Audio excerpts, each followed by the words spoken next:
साक्षी math class में आपका स्वागत है। हम बेटा आज कुछ विज्ञान के ऑब्जेक्टिव क्वेश्चन हैं उनको सॉल्व कराएंगे। तो देखते चलेंगे भाई, सभी जो है बहुत ही इम्पोर्टेंट क्वेश्चन हैं जो परीक्षाओं में आ चुके हैं पहले। कोई एक बार आया, कोई 2 बार, कोई 3 बार ऐसे आ चुके हैं, ठीक है ना। तो जो हमारा जो पहला क्वेश्चन है वो ये कह रहा है बेटा, देखेंगे। वो ये कह रहा है शुद्ध जल का पीएच मान है, शुद्ध जल का। तो शुद्ध जल का जो पीएच मान होता है वो कितना होता है बेटा? 0, 1, 7, 14, यानी 1 होता है,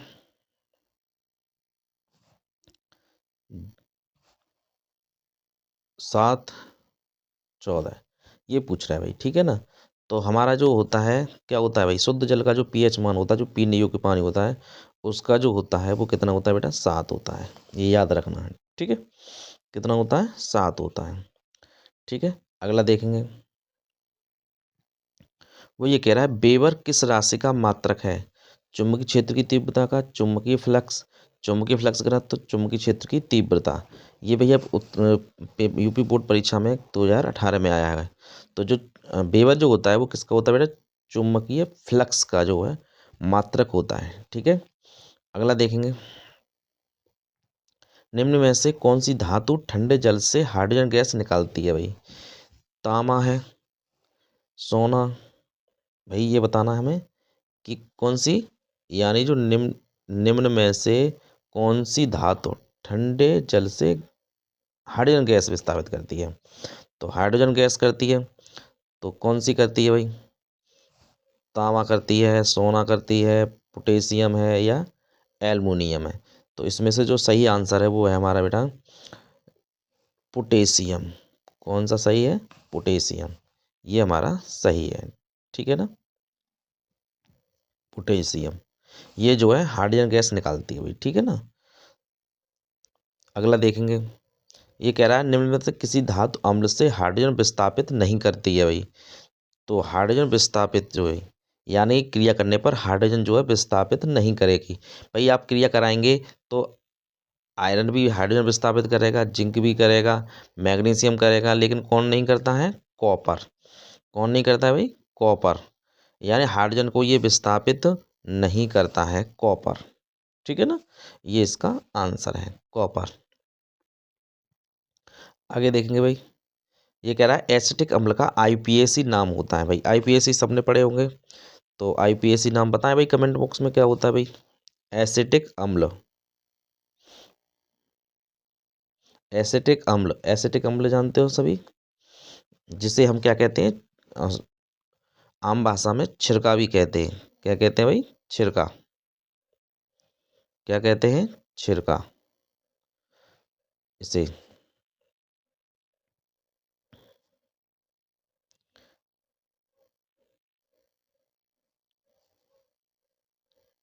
छिरका, एसिटिक अम्ल, CH3COOH, ये इसका सामान्य सूत्र होता है भाई, ठीक है ना। तो कौन सा होता है भाई? नाम बताएंगे सभी। इसे कहते हैं एसिटिक एसिड कहते हैं, या एथेनॉइक अम्ल कहते हैं, मैथेनॉइक अम्ल कहते हैं, या प्रोपेन अम्ल कहते हैं। एथेनॉइक, मैथेनॉइक।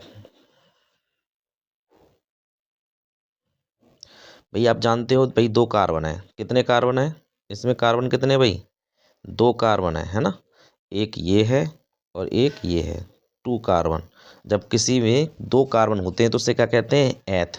तो भाई एथ वाला तो एक ही है इसमें ऑप्शन, आप लगा सकते हैं देख करके, एथेनॉइक अम्ल, ठीक है ना।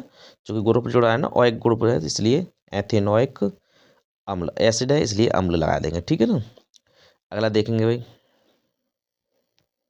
मार्स गैस है, बहुत ही इंपॉर्टेंट क्वेश्चन है भाई, सबसे ज़्यादा पूछा जाता है भाई ये परीक्षाओं में। ये कह रहा है मार्स गैस का रासायनिक सूत्र है भाई। मार्स गैस कौन सी होती है भाई? मार्स गैस यानी CH4 है, C2H4 है, C2H2, C2H6, ठीक है ना। तो जो मार्स गैस है वो हमारी होती है भाई CH4। क्या होती है? CH4। इसे हम क्या कहते हैं? Marsh gas. क्या कहते हैं भाई? मीथेन, मार्स, मीथेन है ना ये,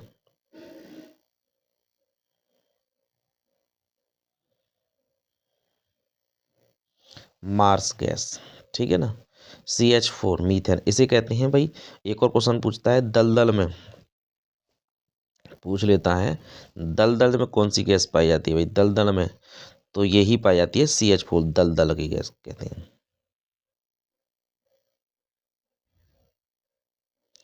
दलदल में, ठीक है ना। और दम गुट्टू भी गैस कहते हैं, इसे क्या कहते हैं, दम गुट्टू, इसे CH4 को क्या कहते हैं, दम गुट्टू गैस भी, ठीक है भाई। कौन सी गैस है, दम गुट्टू गैस भी कहते हैं इसको, दलदल में पाई जाने वाली गैस या दम गुट्टू, याद रखेंगे भाई इसे, ठीक है ना। बहुत ही इंपॉर्टेंट क्वेश्चन है भाई ये। अगला देखेंगे, नियॉन है भाई, नियॉन क्या है, नियॉन क्या है भाई, नियॉन की बात कर रहा है। नियॉन क्या है, नियॉन है क्षार धातु है, अक्रिय गैस है, उपधातु है, संक्रमण धातु है भाई। भाई नियॉन क्या होता है, अक्रिय गैस, गैस ही तो होती है नियॉन, अक्रिय गैस है, सबको पता होना चाहिए ये तो, ठीक है। अगला है भाई, मनुष्य की लार ग्रंथियों की संख्या होती है भाई, जो लार ग्रंथियां होती हैं उनकी संख्या कितनी होती है भाई, एक जोड़ी, बी है 2 जोड़ी, सी है 3 जोड़ी, डी है 4 जोड़ी, ठीक है ना। तो बताएंगे भाई कितनी होती है, जो संख्या है कितनी होती है भाई, बताएं कमेंट में, बताएं भाई। हमारा जो क्वेश्चन है वो कितने बार पूछा गया भाई, देखो लगातार 13 में, 12, 13, 14 में पूछा गया, आने की संभावना, ठीक है। तो जो लार ग्रंथियों की जो होती है संख्या वो कितनी होती है भाई, एक जोड़ी होती है। अगला देखेंगे, पादप निम्नलिखित प्रक्रम द्वारा वायु को शुद्ध करते हैं भाई, वाष्पोजन द्वारा करते हैं, प्रकाश संश्लेषण द्वारा करते हैं, श्वसन द्वारा करते हैं, प्रजनन द्वारा करते हैं भाई। तो भाई आप जानते ही हो पादप, पादप तो जानते ही होंगे सभी, क्या क्या, क्या होता है पादप, पादप, पादप यानी पौधे, ठीक है। तो पौधे जो है पूछ रहा है भाई, पौधे वायु को शुद्ध करते हैं, किसके द्वारा शुद्ध करते हैं भाई, भाई पौधे क्या करते हैं, हम जो अशुद्ध करने वाली गैस कौन सी है भाई वायु को, कार्बन डाइऑक्साइड, और कार्बन डाइऑक्साइड को क्या करते हैं भाई पौधे,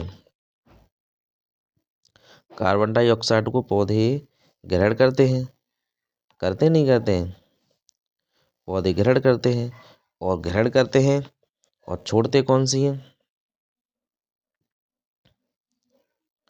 कौन सी छोड़ते हैं भाई, पौधे जो है CO2, CO2 लेते हैं और छोड़ते कौन सी हैं, ऑक्सीजन, O2, यही तो होता है, ऑक्सीजन छोड़ते हैं। तो हमें ये बताना है कि वो क्रिया कौन सी होती है भाई, इसे क्या कहते हैं भाई, भाई कार्बन डाइऑक्साइड पौधे लेते हैं, ऑक्सीजन छोड़ते हैं, तो क्या कहते हैं इसे, श्वसन, क्या कहते हैं भाई इसे, श्वसन, श्वसन, ठीक है भाई, क्या कहेंगे इसे, श्वसन, ठीक है ना। तो कौन सा हो जाएगा बेटा, सी ऑप्शन सही हो जाएगा, कौन सा होगा सही, सी ऑप्शन, ठीक है। अगला देखेंगे भाई इसी का ऑब्जेक्टिव अगला, हाँ भाई बहुत अच्छा क्वेश्चन है ये भी बहुत परीक्षा में पूछा जाता है। ये कह रहा है फ्लोएम द्वारा भोजन का स्थानांतरण होता है, फ्लोएम, ठीक है। तो भाई बताना है भाई, हमारा जो दो होते हैं हार्मोन्स पादपों में, एक तो होता है फ्लोएम, एक होता है जाइलम, ठीक है ना। तो इस तरह का जो होता है वो भोजन का किसके रूप में करता है भाई, भाई फ्लोएम ये तो पता पड़ गया क्या करता है, भोजन का स्थानांतरण करता है, ठीक है। अब भोजन का स्थानांतरण करता है, एक करता है पानी का स्थानांतरण, जो भोजन का स्थानांतरण करता है वो होता है फ्लोएम। ये दोनों याद रखने हैं, फ्लोएम। ठीक है। और दूसरा होता है भाई, ये क्या कहता है, भोजन को पौधों में पहुंचाता है। और ये क्या होता है भाई, दूसरा जाइलम।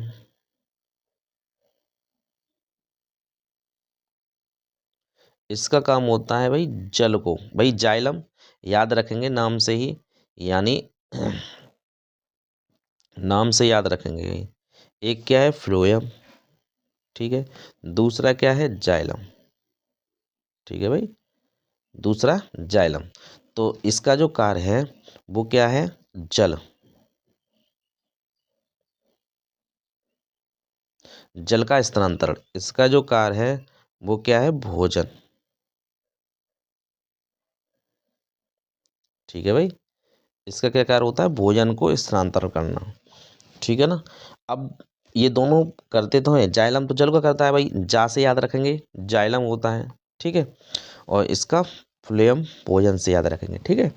लेकिन वो ये कह रहा है फ्लेम द्वारा भोजन का जो स्थानांतरण होता है वो किस में होता है भाई, सुक्रोज के रूप में होता है, प्रोटीन के रूप में होता है, हार्मोन्स के रूप में होता है, या वसा के रूप में होता है। भाई पौधों में जो होता है भोजन का स्थान, वो क्या होता है, भोजन सुक्रोज के रूप में, कैसा हो जाता है, सुक्रोज के रूप में होता है। ठीक है ना, सुक्रोज के रूप में होता है।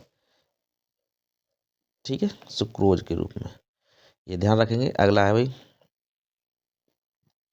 फ्लोएम द्वारा भोजन का स्थानांतरण, ये तो कर लिया हमने, इसका तो पता ही है, सुक्रोज के रूप में हो जाता है। ठीक है। अगला देखेंगे, पौधों में प्रकाश संश्लेषण द्वारा भोजन का निर्माण होता है। ये भी बहुत अच्छा क्वेश्चन है। वो ये कह रहा है पौधों में प्रकाश संश्लेषण द्वारा भोजन का निर्माण होता है, कहाँ होता है ये बताना है भाई। ठीक है, जड़ों में होता है, पत्तियों में होता है, तने में होता है, या फूल में होता है। भोजन का निर्माण जो है भाई, जो भोजन का निर्माण होता है वो कहाँ होता है भाई, पत्तियों में। भोजन का निर्माण कहाँ होता है भाई, पत्तियों में। और पत्तियों में जो होता है वो किसकी प्रेजेंट में होता है भाई, किसकी प्रेजेंट में, ये भी पूछ लेता है कभी कभार, किसकी प्रेजेंट में होता है। तो ये जो होता है वो किसकी प्रेजेंट में होता है भाई, फ्लेव क्लोरोफिल।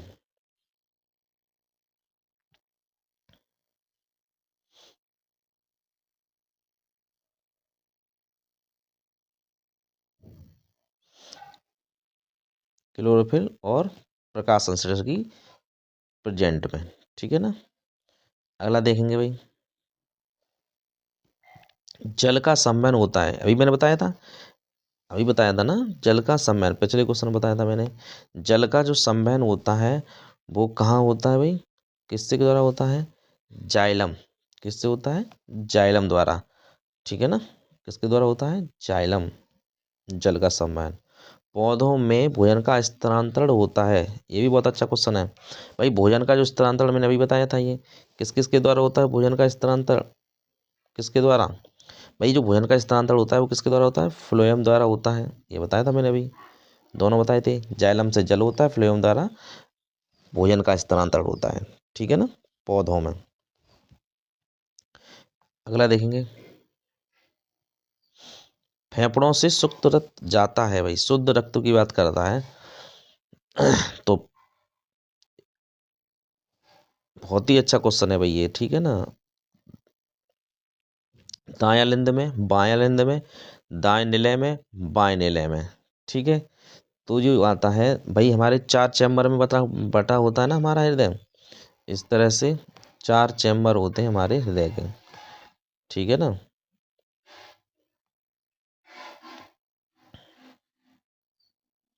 चार चैम्बर होते हैं हमारे हृदय के भाई, इस तरह से होता है, इस तरह से चार चैम्बर होते हैं भाई। तो जो हमारे चैम्बर होते हैं हार्ट के, ठीक है ना, तो ये हमारा होता है दाया, दाया अलिंद, ये वाला। ठीक है, ये होता है दाया निलय, ये होता है बायां अलिंद।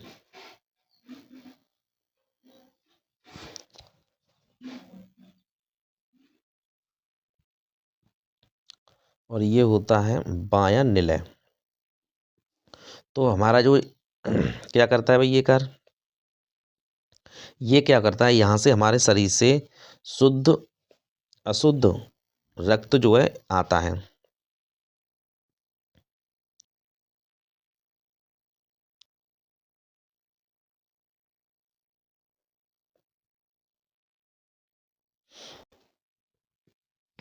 तो हमारा जो ब्लड है वो ये आता है भाई, ठीक है, इधर गया। तो यहाँ एक बाल लगा होता है, बाल से इसमें आता है, यहाँ से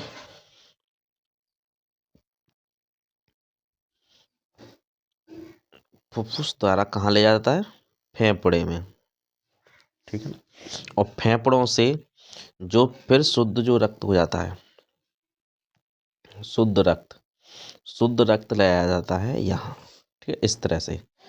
तो शुद्ध रक्त जो है पहले किस में जाएगा, बाएं अलिंद में जाएगा, और बाएं अलिंद में से यहाँ एक बाल लगा होता है, इसके द्वारा क्या होता है, ये पूरे शरीर में चला जाता है, ठीक है ना। तो हमें बस ये बताना, हमें तो बस, बाकी तो आप देख सकते हैं। तो कौन सा हो गया, बाएं अलिंद में होगा। तो बाएं अलिंद कौन सा भाई, ये वाला, तो ऑप्शन बी ऑप्शन, ठीक है। अगला देखेंगे, वो कह रहा है यकृत साबित करता है भाई, यकृत की बात कर रहा है भाई। तो यकृत क्या करता है भाई, लार, अग्नाशय रस, जठरस, पित्तरस, कौन सा है भाई इसमें।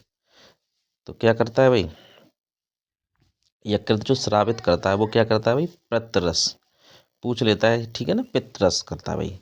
लेकिन पित्तरस इकट्ठा कहाँ होता है, वो पित्ताशय में होता है, ठीक है ना, ये स्रावित करता है। अगला देखेंगे, ये कह रहा है मस्तिष्क का कौन सा भाग ताप नियंत्रण रखता है भाई, ताप को नियंत्रित रखता है।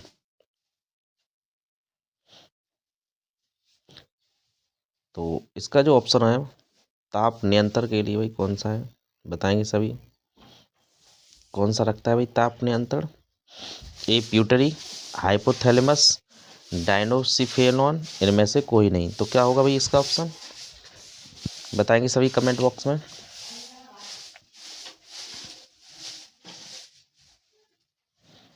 हाइपोथैलेमस, बी ऑप्शन का सही होगा, हाइपोथैलेमस, ठीक है। अगला देखेंगे, मनुष्य में पाई जाने वाली मिश्रित ग्रंथि कौन सी है भाई, मिश्रित ग्रंथि बताएंगे भाई। तो प्यूटरी ग्रंथि होती है भाई, या थायराइड होती है, या अग्नाशय ग्रंथि होती है, एंड्रेल ग्रंथि होती है। तो जो होती है वो कौन सी होती है भाई, अग्नाशय। इसे क्या कहते हैं, मिश्रित ग्रंथि कहते हैं भाई, ठीक है ना, अग्नाशय जो होती है। 2018 में क्वेश्चन आया है भाई। अगला देखेंगे, वो ये कह रहा है ऑक्सीटोसिन का स्रावण कहाँ से होता है भाई, बहुत ही अच्छा क्वेश्चन है भाई। ऑक्सीटोसिन कहाँ से होता है इसका स्राव, ऑक्सीटोसिन बताएं भाई सभी, कमेंट बॉक्स में दें इसका आंसर क्या होगा।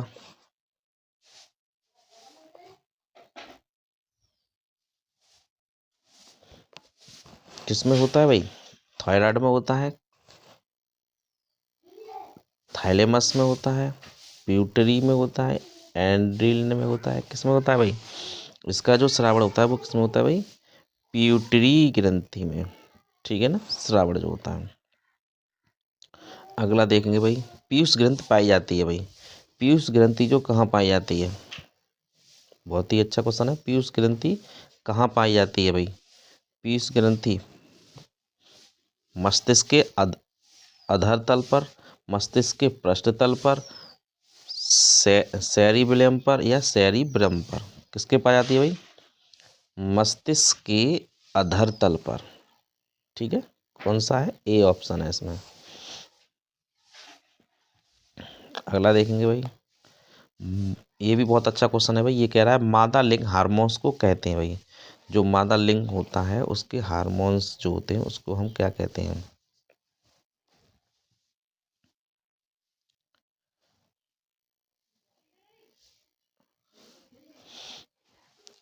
इंसुलिन कहते हैं, एंड्रोजन कहते हैं, एस्ट्रोजन कहते हैं, या इनमें से कोई नहीं? तो क्या कहते हैं भाई? बताएंगे भाई सभी, कौन सा इसमें मादा लिंग हार्मोन्स?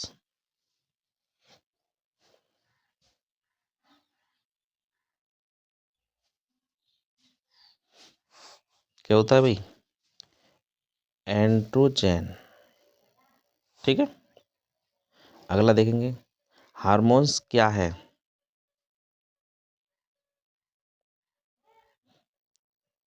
हार्मोन्स क्या है भाई?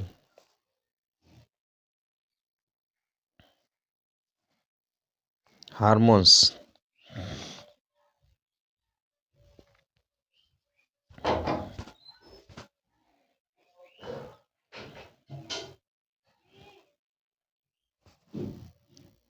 हार्मोन्स क्या होते हैं भाई? हार्मोन्स क्या है? प्रोटीन है, एमिनो एसिड है, साधारण कार्बोनेट है, जटिल कार्बोनेट है, बताएंगे भाई सभी। तो क्या है? ये प्रोटीन होते हैं। हार्मोन्स क्या होते हैं? प्रोटीन। ठीक है, केवल नर में पाई जाने वाली ग्रंथि है। नर में जो पाई जाती है वो कौन सी ग्रंथि है भाई? इसे क्या कहते हैं? प्रोटेस्ट कहते हैं, जठर कहते हैं, पेरिनियल कहते हैं, या पैक्रियास कहते हैं? तो क्या होती है भाई इसमें? प्रोटेस्ट, जठर, पेरिनियल, पैक्रियास। ठीक है, जो ग्रंथि होती है वो क्या होती है? प्रोटेस्ट होती है भाई। ए, ये भी बहुत क्वेश्चन पूछा जाता है। अगला देखेंगे, लैंगिक जनन के लिए आवश्यक है। लैंगिक जनन के लिए क्या आवश्यक है भाई? लैंगिक जनन के लिए अर्धसूत्री विभाजन आवश्यक होता है भाई। ठीक है, मुकुल पाया जाता है। मुकुल की बात कर रहा है भाई। मुकुल किस में पाया जाता है भाई? मुकुल जो है प्लेनियर में पाया जाता है, हाइड्रा में, लीसीमेनिया, इनमें से सभी में। तो किस में पाया जाता है भाई? हाइड्रा। ठीक है, हाइड्रा में पाया जाता है। अगला देखेंगे, एक पुष्प के स्त्री केसर के मध्य भाग को कहते हैं, क्या कहते हैं भाई? ये कह रहा है एक पुष्प है, उसके स्त्री केसर भाग को कहते हैं। वर्तिका के कहते हैं, वर्तिका कहते हैं, अंडाशय कहते हैं, या अंड बीजांड कहते हैं? ठीक है, तो इसका जो ऑप्शन होगा वो होगा, क्या कहते हैं बेटा? वर्तिका। ठीक है ना, क्या कहते हैं? मध्य में जो भाग होता है उसे क्या कहते हैं? वर्तिका कहते हैं। ठीक है, वर्तिका। अगला देखेंगे, ये कह रहा है बेटा, निषेचन के बाद पुष्प का कौन सा भाग फल में बदलता है? तो फल में जो बदलता है, क्या बदलता है भाई फल में? पुष्प, केसर, वर्तिका, अंडाशय, बीजांड। जो पुष्प में बदलता है वो क्या बदलता है बेटा? अंडाशय। अंडाशय ही तो क्या बन जाता है? फल बन जाता है ना। पुष्प का कौन सा भाग फल में बदलता है? वो अंडाशय है। ठीक है, अगला देखेंगे, निषेचन के बाद कौन सा भाग फल में बदलता है? ये तो करा दिया, हाँ अंडाशय दोबारा आ गया है। अगला देखेंगे, नर जनन अंगों से संबंधित ग्रंथि है, तो अभी मैंने बताया था कौन सी होती है भाई?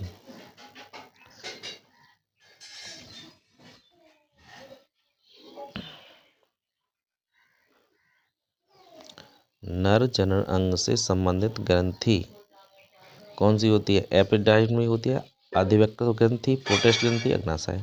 तो अभी कौन सा बताया था मैंने? प्रोटेस्ट ग्रंथि, ये होती है मनुष्य में। ठीक है, नर जनन में प्रोस्टेट ग्रंथि। अगला देखेंगे, मनुष्य के शुक्राणु में ऑटोसोम की संख्या, ऑटोसोम की संख्या जो होती है वो कितनी होती है भाई? 22 होती है, 24 होती है, सी 42 होती है, या डी 46 होती है? कौन सी होती है भाई? जो मनुष्य में शुक्राणु में ऑटोसोम की जो संख्या होती है वो कितनी होती है बेटा? 22। ठीक है, कितनी होती है? 22। अगला देखेंगे, निम्न में से कौन सा जीन प्रायरूप शुद्ध गोल बीज को प्रकट करता है भाई? शुद्ध गोल के लिए, तो शुद्ध गोल के लिए कौन सा है भाई? टी होता है, टी या टी होता है, या टी या आर? तो इसमें जो होता है वो कौन सा होता है? आर। ठीक है, गोल बीज को लिए प्रकट करता है भाई ये।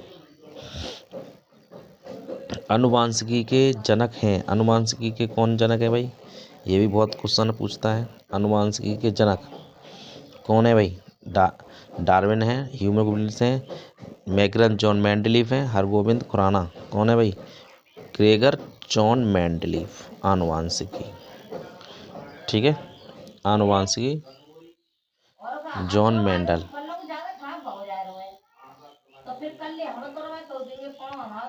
जॉन मेंडल है।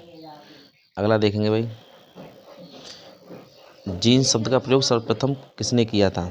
जीन शब्द का प्रयोग पूछ रहा है भाई। जीन की खोज तो हो गया, अब ये क्या है? इसका प्रयोग किसने किया था? मेंडले ने किया था, जोहानसन से किया था, बीजमान ने किया था, एवरी ने किया था।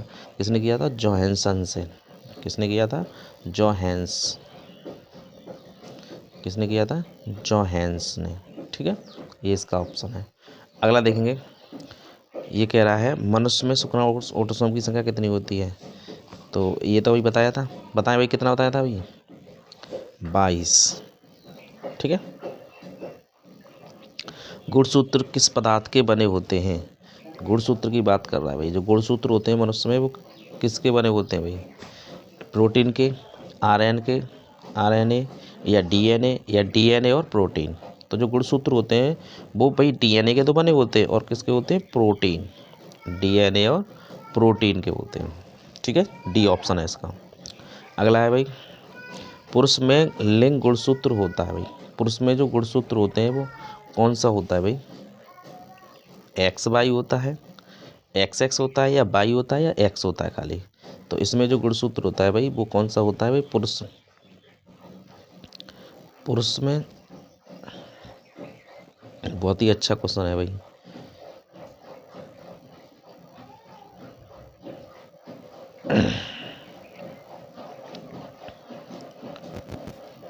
ये है भाई।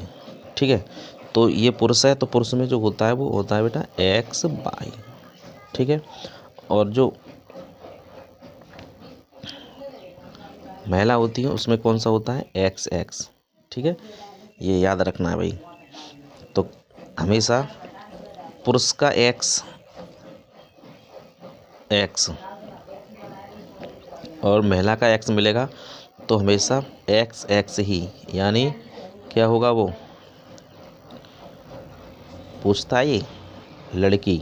ठीक है ना, और अगर इसका वाई और इसका एक्स मिलेगा तो क्या होगा? एक्स वाई, और ये किसके लिए रिप्रेजेंट करेगा भाई? लड़के के लिए। ये लड़की, ये लड़का। ठीक है, ये पूछता है कभी क्वेश्चन, लॉन्ग क्वेश्चन में भी पूछता है ये इस तरह से, तो आप कर सकते हैं इसे। तो क्या हो जाएगा इसका ऑप्शन भाई? X Y. ठीक है, एक्स वाई होता है। समतल दर्पण की फोकस दूरी है 0 है, अनंत है, 25 है, या -25 है? तो जो फोकस दूरी होती है वो कितनी होती है बेटा? अनंत होती है। समतल दर्पण की फोकस दूरी क्या होती है? अनंत होती है। ये पूछ रहा है बेटा, बहुत ही बार आया है, फोकस दूरी